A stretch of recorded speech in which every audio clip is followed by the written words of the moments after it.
In this video, I'm going to cover what to eat based on your body type. Now there's some similarities and there's some differences, so I'm going to go through each one so you can kind of get it. But there's two ways of doing this. Number one, if you're pretty much sure that what body type you have, you can go right to that eating plan. And you're going to customize what meals that you want based on your body type. But if you're a mixed body type, or you feel like you're all of the body types, then the best thing to do is start out with the adrenal body type. Why? Because I would say 80% of the people are adrenal. And because here's the thing, let's say you do the adrenal body type eating plan and it doesn't feel good to you, or it doesn't click with you, because it should feel right, then just go right to another body type eating plan. So I would start with the adrenal, and then if you don't seem to feel as good, or you're not losing as much weight, go right to the liver, okay? The ovary type and the thyroid are very specific to, you'll know you have that body type. It's actually very rare to have a primary thyroid, but if you're on thyroid medication, then you should probably just go right to that.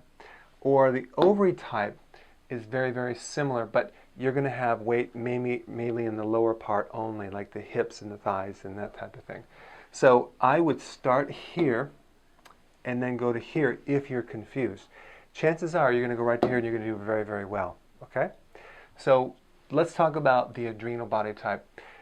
The basic categories of food that you should focus on, number one, is higher amounts of protein. And I'm not talking about what's recommended as high. My high is actually low if you look at what is recommended by the food pyramid, whatever. I mean, they recommend like, I think 125 grams of protein, which is way, way too high. We recommend between 3 and 6 ounces per meal, okay, of protein, animal protein. Now, the reason why the adrenal needs more protein is simply because their body is breaking down more protein in the muscles, and collagen in the skin, everything's kind of falling apart. So you need to replace that. If you don't replace that protein, you're going to feel a little bit weaker, okay? So, and I'm not saying that you should, by eating, like, just because you're losing protein, your hair, nails, skin, eyes, doesn't mean that eating that protein is going to work. What we're trying to do is fix the hormone part of this so you can metabolize the hormones, all right, and metabolize the protein so it can actually be utilized by the body. So I have found people do actually a little bit better sometimes in the liver by cutting down protein and then eating more vegetables, cleaning up the liver, and all of a sudden their hair comes back and those type of things. But I mean, we're just talking about 3-6 ounces per meal of animal protein. If you're a vegetarian, then do spirulina. Try to find some other protein, some protein powder. I prefer you do actual like eggs, fish, chicken, things like that, and make sure it's organic or free range if possible. So we got high protein, and then we have high fat. And I'm not talking about deep fried Twinkies. I'm talking about nuts, avocados, cheese, plain yogurt, organic yogurt, whole milk yogurt. The reason why we need a bit more fat is because those hormones are made from cholesterol, interestingly. So what we want to do is you have to realize too that like nuts and avocados and vegetable type fats don't have any cholesterol in them, just FYI. And plus, we're going to be cleaning our liver at the same time, so you're not going to have to worry about it. So the point is we need a little bit more fat, because typically an adrenal case has blood sugar issues. And if you don't have enough fat in the diet, you tend to crash and burn, and you don't feel like you're satisfied. So the most important time to have that protein is in the early part of the day, not right before bed. So like right after breakfast or at breakfast. That's what's recommended, okay? We don't recommend the cruciferous vegetables. That would be kale, broccoli, Brussels sprouts. Except kale is probably going to be okay for you in that kale shake.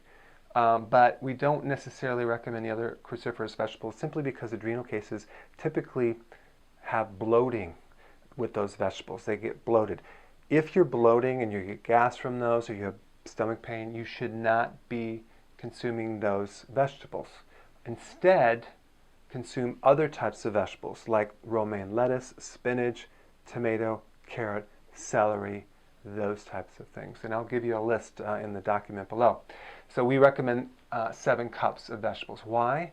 Because somehow we have to get the nutrition in your body, and most of the vitamins are in the vegetable. Okay, so that's generally what you do for the adrenal type. Those are the most important. Now, the ovary is similar in that you need high protein, higher fat, but we prefer if you do more dairy, like kefir, yogurt, cheese. But we have to have it organic, okay? And you can get that at all sorts of stores, and it says no RBST. BST. BTS? BST, yeah. Yeah, it's no RBST. That's no hormones, okay? So that's what you would want to pay attention to on the label if you're getting cheese. So we want that. Now, typically those, there are certain factors in dairy that actually support the ovary type, and they usually crave that. So instead of ice cream, cream cheese, cheesecake, we're doing cheese, dairy, kefir, yogurt, things like that, all right? These types, the ovary type needs cruciferous. Why? Because cruciferous are anti-estrogenic. They have those properties that balance estrogen. It's very important to clean up that estrogen because ovary type is producing too much estrogen.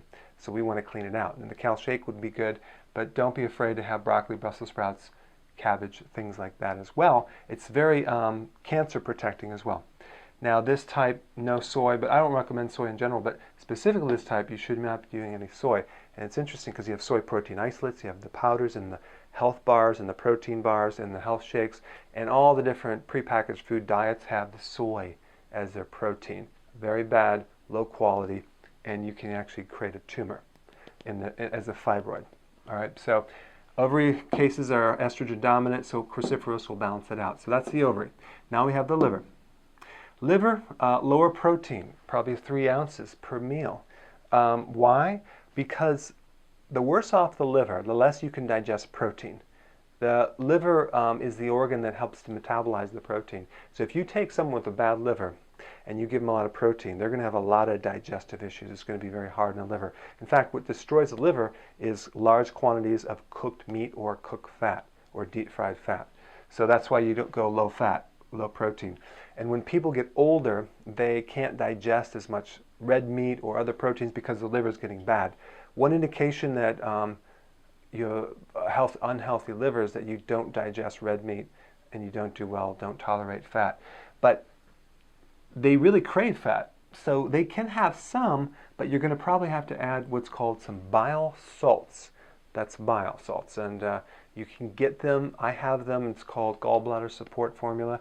But that has bile salts to help you digest more fats. It works really good if you bloat, burp, belch.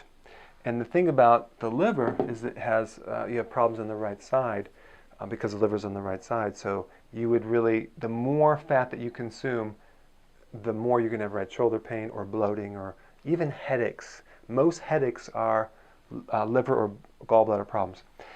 Now, cruciferous, very, very, very important to consume these vegetables because cruciferous not only have the most nutrition, but they have what's called phytonutrients. What the heck is phytonutrients?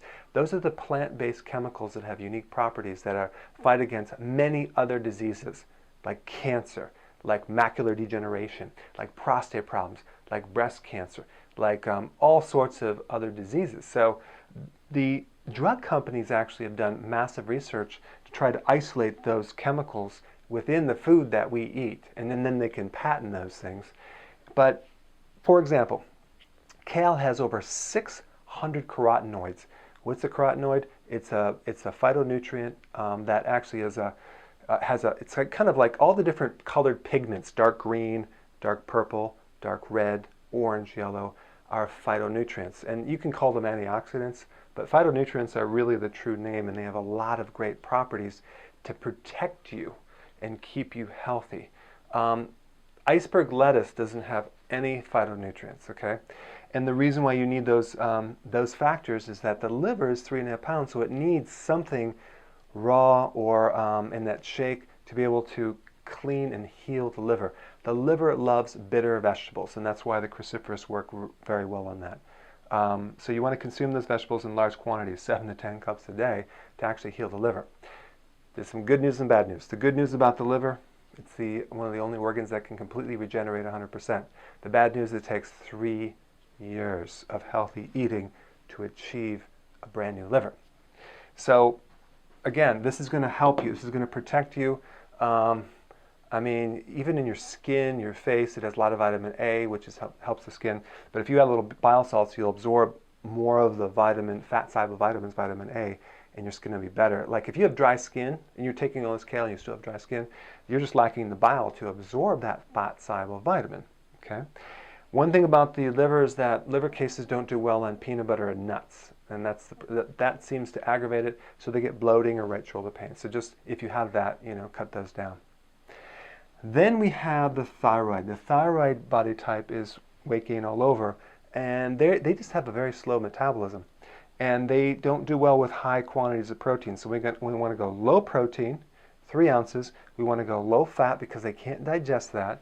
And then we want to go no cruciferous, simply because sometimes cruciferous can deplete the iodine. Now you can do cruciferous as long as you add iodine or sea kelp in the diet. So you can add some sea kelp, that's seaweed, and like maybe put in your salad or something, and then you can consume the cruciferous, because cruciferous does deplete iodine. Okay, so those are the things with thyroid. One thing I want to bring up right here, if these are general rules of thumb, it's not written in stone, and you want to think with information. You might modify this by having a little bit of this, and depending on how you feel. For example, let's say you do one of these diets and you start getting bloating. There's 2 reasons for bloating. Number 1, you have a gallbladder problem and you need bile salts, okay, if you have burping, belching, bloating. Or it could be those nuts that you're consuming, or peanut butter. Then you need more bile salts, or cut down the nuts and seeds because the fat's not being digested. Or it could be the cruciferous vegetables. Why? Because many people, especially people with digestive problems and adrenal issues, cannot digest those heavy fibers from the broccoli, and they have stomach pain and bloating. If you have that, you have to cut those out right now. It's really a lack of a certain enzyme, which means it's lacking a certain bacteria that you don't have in your gut because the adrenal has destroyed it. So you can slowly build it up, but for right now, just avoid it. Now, if you get tired on any one of these programs, you need more protein, so start increasing the protein. Some people need more than others. You can't put everyone on the same diet. So just keep increasing it until your fatigue goes away. I know in my book in chapter 10, I am making some tweaks, because if you're in adrenal case and you go on that eating plan, it says don't eat any protein, but you're going to get a little bit tired if you have an adrenal case. Now, if you have cravings for sweets, all that means is you didn't consume enough quantity of vegetable. So really put attention on at least 7 to 10 cups of vegetables. It's not hard to do if you do a kale shake and a couple salads. But it's the most important thing, because that's how we're going to heal your body. But if you're low on potassium because you're not having the quantity of vegetable, you're going to keep craving carbs. Your carb craving should go away within a couple days by consuming enough greens. And then lastly, the right shoulder pain. That is the liver issue. That means that you're consuming too many nuts or peanut butter or something like that. Because when people start doing this program, a lot of times they start loading up with nuts and they feel really bloated in the right shoulder pain. So that will give you some guidelines, but go through the program, pick your meal plans, go ahead and start today, and I'll see you in the next video.